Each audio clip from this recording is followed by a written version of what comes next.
must never end. Greetings, I'm Rob Tapper. And I'm the captain. Oh, Zoom time. Yes, Zoom. Okay. Going to do a quick demo. I say quick.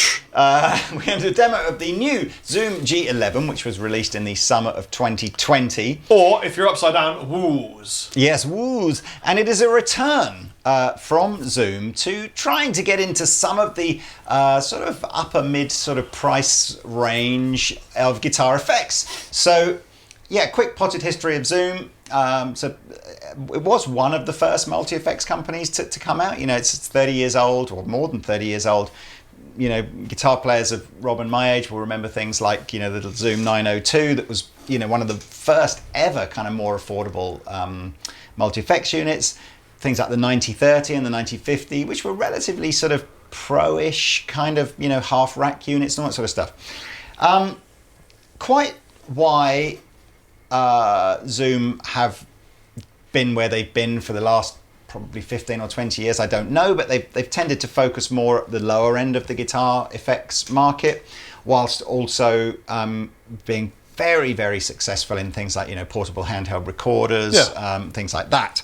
And so the G11 is really their first foray back into you know, perhaps doing a product that you might consider alongside something like a Line 6 Helix LT or a Head Rush or a Boss GT1000 or something like that. As an overview, I don't think there's anything specific to tell you about the G11 that it does that you'll go like, wow, nothing else does that. What is it made out of? Kevlar? What is that? I mean, it's obviously visually we've got this carbon fiber kind of casing, which is designed to make the pedal much lighter than something like a Helix would be, which it is. And they're also utilizing a mix really of touchscreen over here, pedals with, you know, knobs on the pedals, so kind of almost like a real pedal feel. They've got some nice easy access knobs for the amplifier settings up here, and then a secondary selection of pedals. So pedals along these blocks here are just turning effects on and off, and then down here pedals can be assigned to do different things to help you navigate around the unit.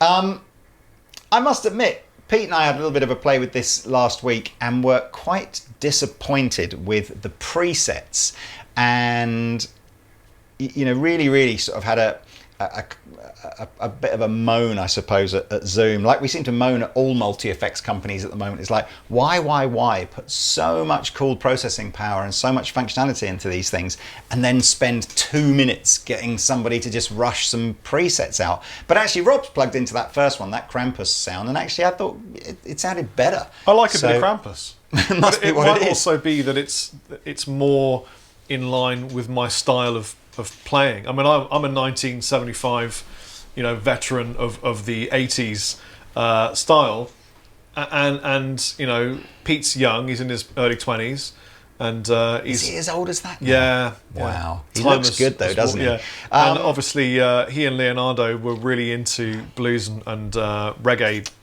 ton, and that was his area.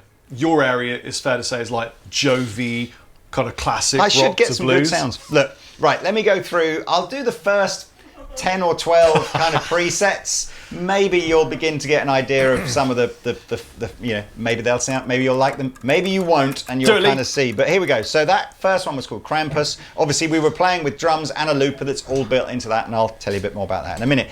So here we go. First one, second one called DBL Polex.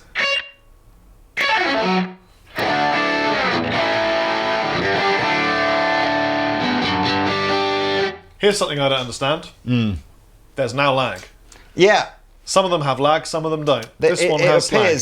It appears that this is, I'm guessing DBL is for double track, so I think the issue here is that one of the outs probably is set to be micro before. Do you know what I'm saying with double track? So you're hearing the intentional lag. I'm also finding that the Zoom noise reduction here tends to make the lag worse. So if I turn it on, it's better with it off, because with it on, what you get is yeah.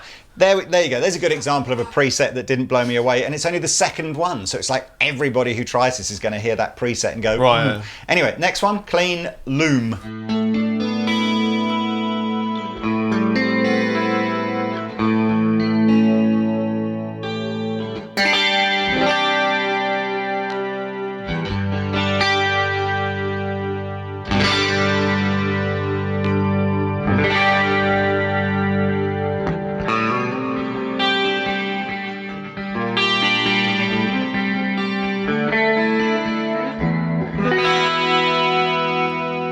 reverb on a clean tone. I like it. Right, number 4, solo velvet.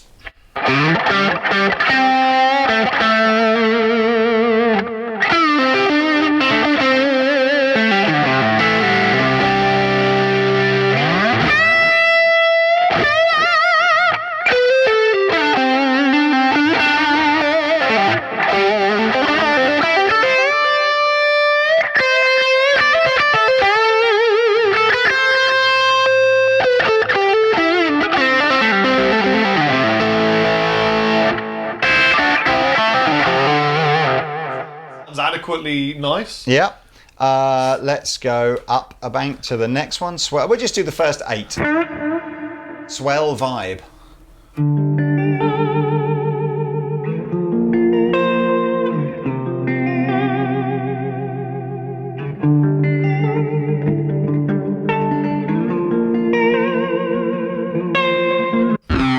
Razor Prince. Yeah.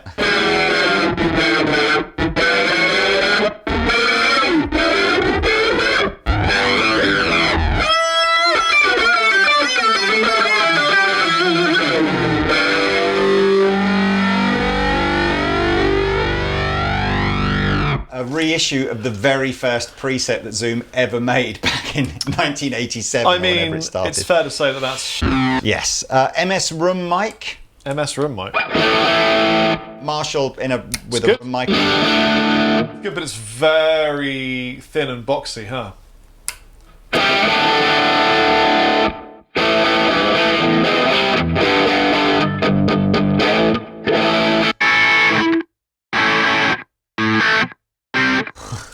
Look, okay, maybe we got lulled into a false sense of security with that first preset being okay. Yeah, but move along. I'm just going to tell you that, yeah, this is version 1.0 of the operating software, so it's the very first version with no tweaks done to this. I'd be, all I can say to you, Zoom, is when you release, 1.1 version software, just pay someone that knows how to get the best out of this unit to just do the first 10, 20 presets, because it's just so frustrating. But it is what it is. Okay, so, anyway, what's this one called? Got 4 more. Sync delay. Okay.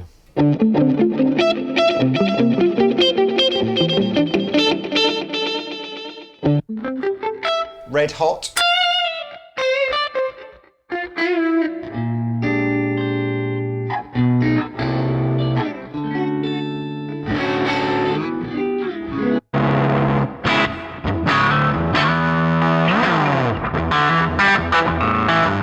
Look, do you know what? Oh, I wouldn't blame you if you just stopped watching now and went and did something else. But don't, because I think we've got the point across. The presets on this are, there is 2 banks. We're using it in direct mode. That's because we are literally just going straight into the desk, and we're hearing it through our studio monitors here. There's another a whole bank of effects designed if you want to just go into a conventional guitar amplifier. So there you go. It's got a cool drum thing. Right, let's go into the operating system, Rob. Let's show them how it works. You'll have to sort of lean over in the most socially distanced way possible. Well, I can actually mask up for you, and then it won't be such a problem. And then I'll show the guys on close-up cam kind of what we've got here. Close-up clam. Close-up clam, yeah. So as you can see, we have got a really nice looking and responsive touchscreen on the top here with lots and lots of easy access to it. So first of all, it talks about you've got 3 basic modes for the pedal board. Play by patch memory. So we are literally just scrolling up and down through patches like this. We've got play by effects board, which is where again you can see the pedals here.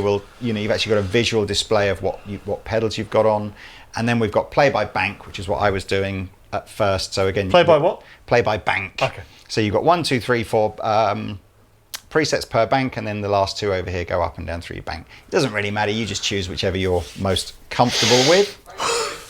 Next block is we jump into the bit that says play with rhythm, which we click that, and again we've got loads and loads of different rhythms. Actually, the drum sounds in it pretty good. You kind of heard that. I mean, as I said, we might as well stay on.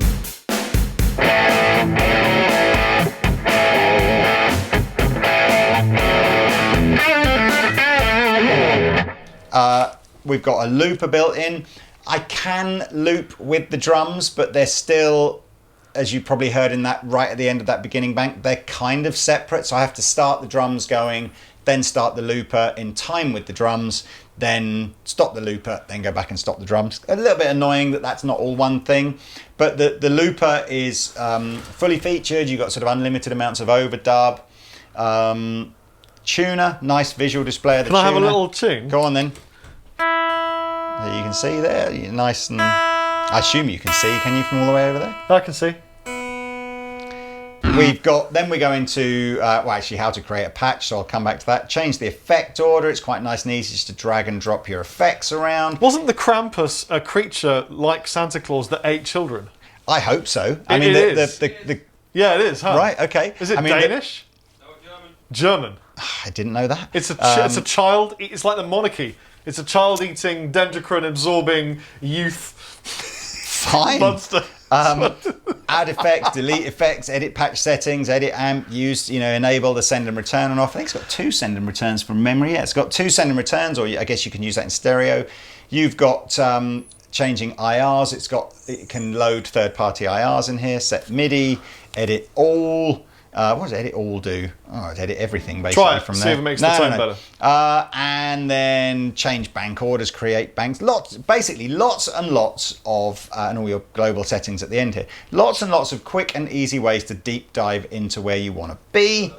Within your settings, so obviously this is called Krampus. We can switch the actual amp modeling off from here, and we can change the tone of the amp from here. And all of these buttons here now bring in and out the actual effects that make up the Krampus. If you can change the amp settings, could you just back off a bit of the high mid on the Krampus?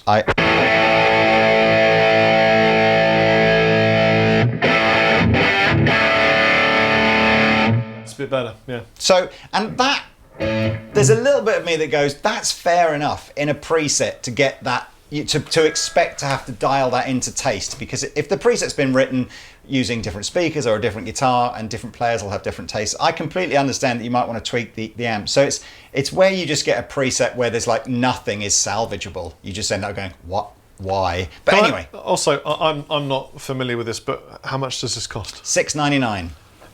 So it's not cheap. I mean, it's not Pretty like good. in the one night, but it's a couple of £100 less than a Helix LT or something like that. Right.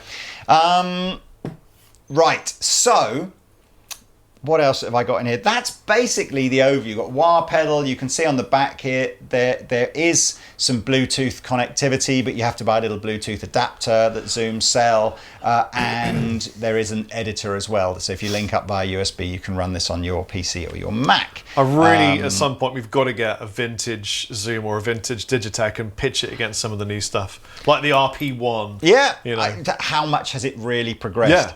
So let's just make our own sound, Rob. So can I have a Soldano SLO? So Rob and I have messed around for a while, I'll be honest with you. I mean, I wouldn't have said that the product itself is difficult to navigate. In fact, that's probably one of its strong points. It's probably pretty easy to navigate. But there's a lot of basic amp tones in here which don't really do it for either of us. So I think we've tweaked, we've been through a few. We've ended up using amp and cabinet tones from in here, but IRs that we've loaded in separately. But look, we've got 3 sounds. I mean, admittedly, with any MultiFX pedal like this, there are a bucket load of unusual, filter effects and crazy delay effects and things, which I'm sure some guitarists will love, but Rob and I have gone for some slightly more simplistic tones. So here's a Fender Twin kind of clean sound with quite a bit of reverb and a vibrato pedal that I can just click in. So here we go.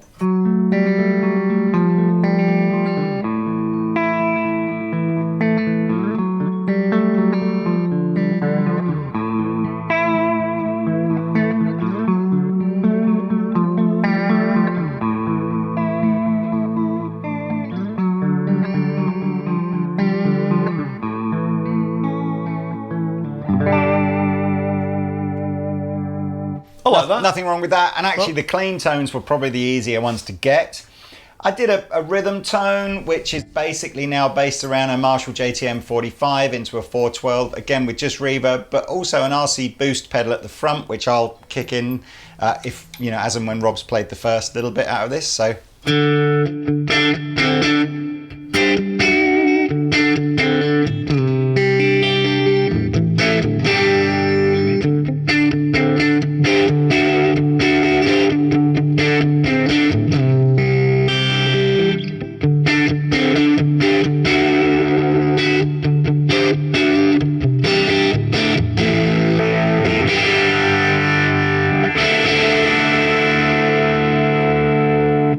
Not a bad example, that one actually, of how you know, responsive the amp model is. So again, you know, you could see when Rob was playing with a light touch, it was quite clean.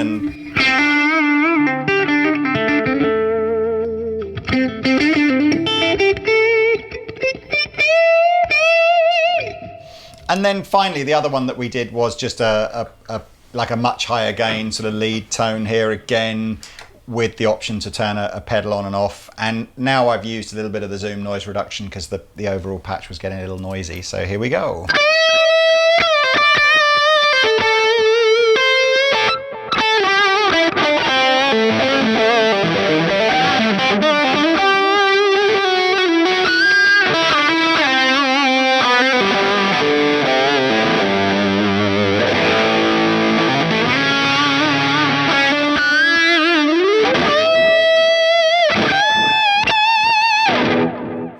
So that's 3 sounds, as I said, relatively easy to do. I've ended up using the edit all screen as my main screen, as that definitely seems to be the easiest one to just kind of jump in and out of the settings that you want.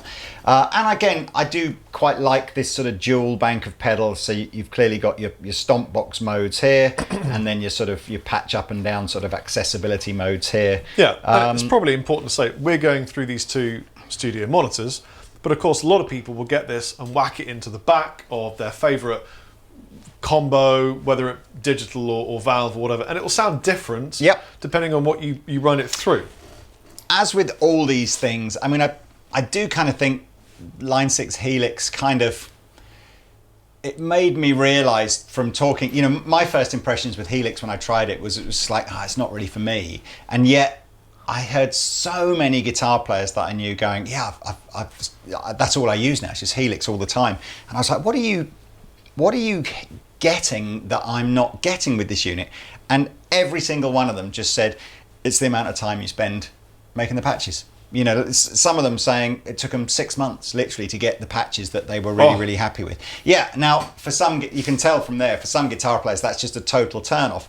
But of course, the flip side is, if you're I think most of the pro guys that are using this type of thing are probably doing those kind of theatre gigs. It's not about turning up with your 2 Marshall stacks and everything. It's about getting in, getting a decent sound that the sound man's happy with, hearing it through in ear, and getting out at the end of the evening. My friend Luke back in Malta, that's what he uses, and that's what he does. Theatre gigs, weddings, that kind of thing, and he's using exactly that to do it with it. Yeah, and so I kind of think that's probably, I'm not sure with G11 whether or not it's good enough to break into that kind of Kemper Helix mode, or whether or not it'll appeal to someone that's maybe, you know, they're just looking at loads and loads of functionality at perhaps a lower price than you can get out of those Helix units. Because it is, as I said, it's £200 or £300 less than something like a Helix. It's, you know, not quite half the price of the Kemper, but it's, you know, substantially less than the Kemper.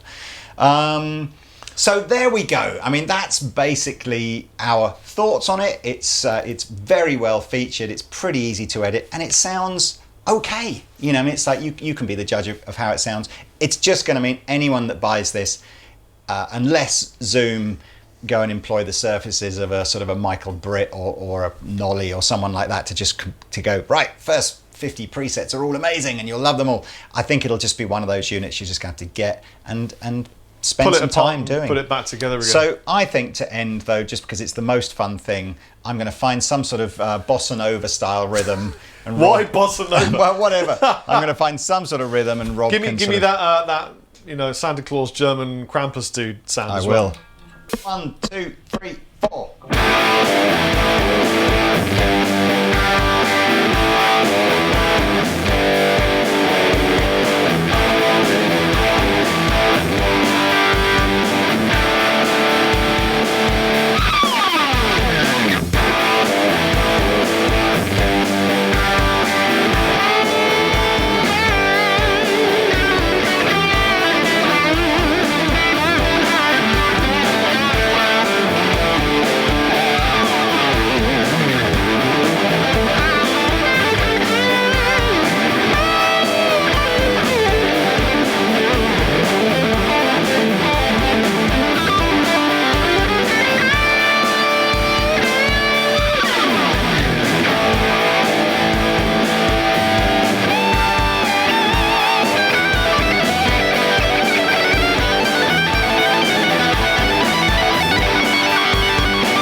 Zoom G11, links in the description below. I've been the Captain. I've been Chapar. And we shall see you next time. Bye. Au Love you guys. revoir. Bye.